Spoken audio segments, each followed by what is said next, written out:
میں کچھ نہیں سمجھ پائی، میں نے کہا استغفار پڑھو، ایسے مت کہو، میری دنیا اللہ میری آباد رکھے، ابھی میرے ہسبینڈ آنے والے ہیں۔ وہ کہنے لگی کیا تمہیں پتہ نہیں ہے کہ کیا ہوا تمہارے ہسبینڈ کے ساتھ؟ تمہارے ہسبینڈ کا مرڈر ہو چکا ہے۔ اتنا سننا تھا کہ میں رو پڑی اور بے ہوش ہو گئی۔ اس کے بعد مجھے کچھ ہوش نہیں، میں کہاں پڑی ہوں کہاں نہیں، بس ایک آواز آ رہی تھی کان میں کہ کیا ہو گیا، کیسے ہوا، کیوں ہوا۔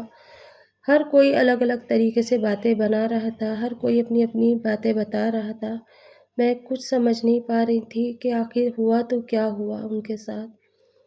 جب مجھے ہوش آیا تو میری ساس آ چکی تھی، مجھے لے کر کے گئی، میری نند آ گئی، میری دیورانی جیٹھانی سب آئیں، سب مجھے گلے لگا لگا کے رو رہی تھی اور کہہ رہی تھی یہ کپڑے اتار دو، سادے سے کپڑے پہن لو، یہ گجرا ہٹا دو سر سے۔ کسی نے گجرا ہٹایا تو کسی نے سرخ چوڑیاں اتاری میری، کسی نے میرے جوڑا اتارا اور مجھے سادہ لباس پہنا دیا گیا۔ میری کیا غلطی تھی مجھے تو یہ بھی نہیں پتہ کہ میری زندگی میں یہ باہر آ کے 2 دن کا سایہ بن کے اور کیسے چلی گئی، کیوں میرے ساتھ یہ کھیل کھیلا اللہ نے، کیا وجہ تھی، کیا ہوا، کچھ سمجھ نہیں آ رہا تھا۔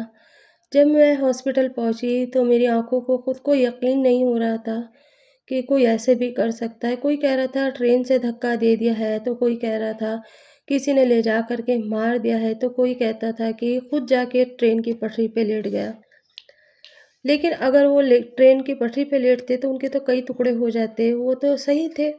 کوئی کہہ رہا تھا کہ اس نے پوائزن پی لیا ہے، اسے بھی شادی نہیں کرنی تھی اس کی بیوی سے، اس کا دل نہیں ملا۔ دنیا نے میرے اوپر ہی لاچھن لگانے شروع کر دیے۔ خیر روتے دھوتے وہاں سے ہم گھر آ گئے، آنے کے بعد میں ان کا جنازہ گھر آیا، پھر ان کا دفینہ کر دیا، لیکن ابھی تک میں نہیں سمجھ پا رہی تھی کہ یہ خیال ہے یا خواب ہے، اور اگر خیال ہے خواب ہے تو جلدی سے ٹوٹ جائے، میری آنکھ کھل جائے اور میں اپنی حقیقی دنیا میں آ جاؤں۔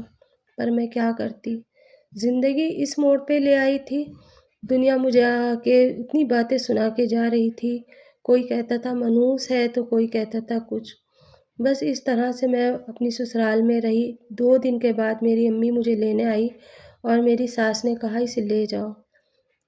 میں اپنے گھر آ گئی، لیکن میرے دل کے اندر ایک سوال تھا کہ آخر ایسا کیسے ہو سکتا ہے، اتنا ہنسی خوشی رہنے والا، اس رات انہوں نے میری کتنی نظریں اتاری، کتنا پیار کرا، اور ایسے کیسے ہو سکتا ہے۔ کچھ دنوں کے بعد وقت گزرتا چلا گیا اور مجھے پتہ چلا کہ میرے ہسبینڈ کا کسی کے ساتھ افیئر تھا، اور اس لڑکی نے کہا تھا کہ اگر تم میرے نہیں ہو سکتے تو میں تمہیں کسی اور کا بھی نہیں ہونے دوں گی، اور اس نے ایسے ہی کرا۔ اگر ماں باپ کو پتہ تھا کہ یہ کسی اور کو پیار کرتے تو اسی سے اس کی شادی کر دیتے نا، کیوں میری زندگی برباد کری، کیوں مجھے اس دوراہے پہ لا کے کھڑا کر دیا کہ میں نہ جی سکتی ہوں نہ مر سکتی ہوں۔ 4 دن کی دلہن کو ودھوا بنا دیا، 4 دن کی دلہن کو کلنکنی بنا دیا، 4 دن کی دلہن کو منحوس بتا دیا گیا۔ اس میں میرا کیا قصور تھا، میں نہیں سمجھ پا رہی تھی۔ میرا جتنا بھی جہیز تھا میری سسرال والوں نے سب واپس کر دیا اور یہ کہہ دیا کہ اب تم اپنے گھر رہو، 4 مہینے 10 دن کی عدت پوری کرو، کیونکہ تم میرے بیٹے کے نکاح میں تھی، اور اس کے بعد جہاں تمہارا دل کرے تم بیٹھ جانا۔ تمہارے پہرے ایسے آئے کہ میرا بیٹا چلا گیا۔ کیا انہیں پتہ نہیں تھا کہ وہ لڑکی انہیں کیسے شدت سے چاہتی تھی؟ کوئی اتنا کیسے چاہ سکتا ہے کہ اسے بھی مار بھی سکتا ہے؟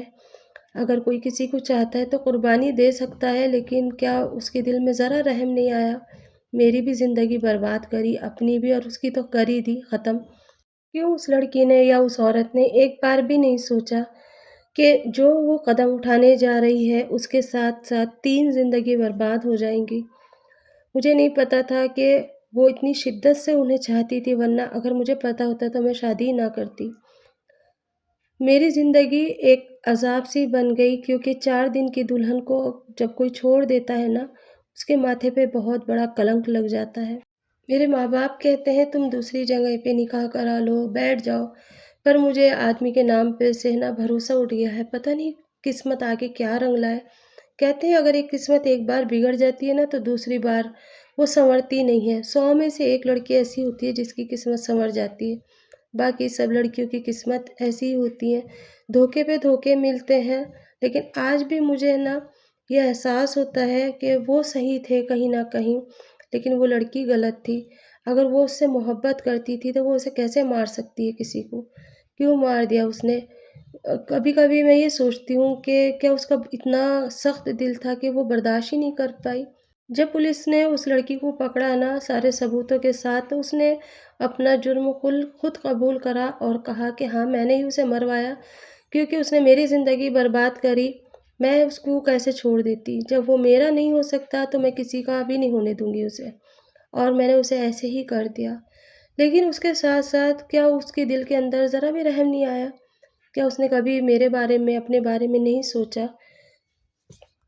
اس کے ماں باپ سے جب میرے ماں باپ نے پوچھا تو انہوں نے کہا ہمیں پتہ تھا، لیکن ہم چاہتے تھے کہ ہمارے بیٹے کی شادی ہماری مرضی سے ہو، اور وہ لڑکی ہمیں بالکل بھی پسند نہیں تھی۔ لیکن انہوں نے یہ نہیں سوچا تھا کہ ہمارے بیٹے کے ساتھ میں یہ وقت، یہ حالات ہو جائیں گے۔ اسی لیے جب بھی کبھی شادی کریں، اپنے بچے بچیوں کی صحیح طریقے سے جانکاری لیں، صحیح طریقے سے تحقیقات کریں۔ پتہ نہیں کون کیسا ہے، آج کل تو ویسے بھی کچھ پتہ نہیں چلتا۔ یہ کہانی میری ممبئی سے ہے۔ میرا نام نیہا ہے اور میں ممبئی کی رہنے والی ہوں۔ جوگیشری میں رہتی ہوں۔ یہ کہانی میں نے ان کو بھیجی تھی۔ کبھی آپ لوگ یہ الزام لگائیں کہ انہوں نے اپنے پاس سے بنائی ہے، کیونکہ میں ان کے سارے بلاگ دیکھتی ہوں اور مجھے پتہ چلا تھا کہ یہ اسٹوری شیئر کرتی ہیں اپنے نام سے۔ اسی لیے جو بات آج تک میرے دل کے اندر تھی، میں کسی سے نہ کہہ سکی، آج میں نے دنیا کے سامنے لے کر آئی، تاکہ کوئی اپنی بیٹی کو آنکھ بند کر کے کسی کے حوالے نہ کرے۔ ماں باپ اپنا فرض تو ادا کر دیتے ہیں، لیکن بیٹی کو کبھی کبھی وہ قرض بہت بری طریقے سے چکانا پڑتا ہے۔ میں دعا کروں گی ان بیٹیوں کے بارے میں، اللہ سب بچیوں کا نیک نصیب کرے، خوبصورت نصیب کرے اور بلند نصیب کرے۔ کسی ماں باپ کو اپنی بیٹی کی دکھتی آنکھ بھی نہ دیکھنے کو ملے۔